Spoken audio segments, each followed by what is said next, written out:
Joining us now is Dr. David Norton with the MRS Government Affairs Committee. Dr. Norton, good to see you. Good morning. Government Affairs is one of 7 standing committees in the MRS Operating Committee structure. Now let's start with a broader view. What are the goals of the committee, and what are some of the projects that the committee undertakes to meet those said goals? Well, first of all, it represents the MRS, the Materials Research Society, and its core mission, which is really to represent a materials research community that is global, worldwide. But approximately half of the membership at the MRS is from the U.S. and North America.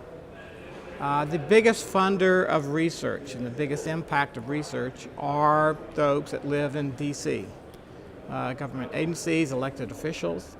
So the Government Affairs Committee, our focus really is on representing the needs and really aspirations of the materials community towards that constituency that lives in D.C. that dictate funding, that dictate policy, that really set the stage for these folks here to do the remarkable things that they do. Which leads into my second question, which is why is it important for the materials community to make their voices heard by D.C., by the policymakers?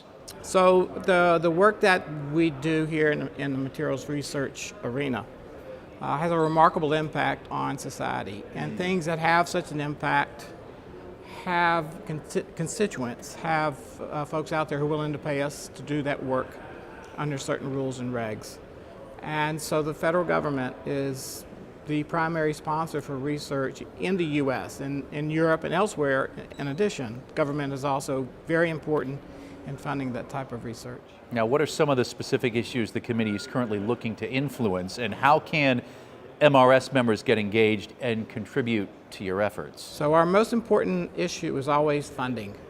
It's money. Keeps coming back to that. It costs money to do research, particularly at the cutting edge. Yeah. And for the U.S. to stay competitive nationally, internationally, it is key that we have resources in the hands of our researchers so that she or he can do work at the cutting edge of that. So representing that to those agencies and securing funding is important to us. In the past 2 sessions in Congress, we have been very fortunate to see Congress to increase funding in pretty much every agency that funds materials research in the U.S. It's been very good.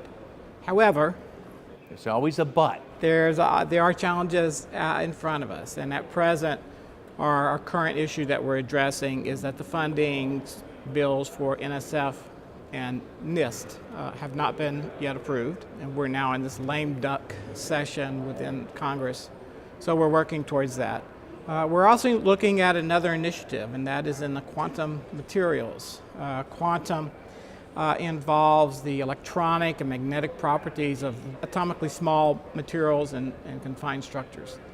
And the quantum initiative really addresses whether quantum science may form the basis for the next generation of computing, communication, sensing. And for us in the U.S. and materials research in general, we would like to say that we want to position the materials research community to be responsive to that and to provide the fundamental materials research necessary to really lead towards that initiative. Thank you for your time. We appreciate it. Enjoy Boston. I will, always do. Thank you.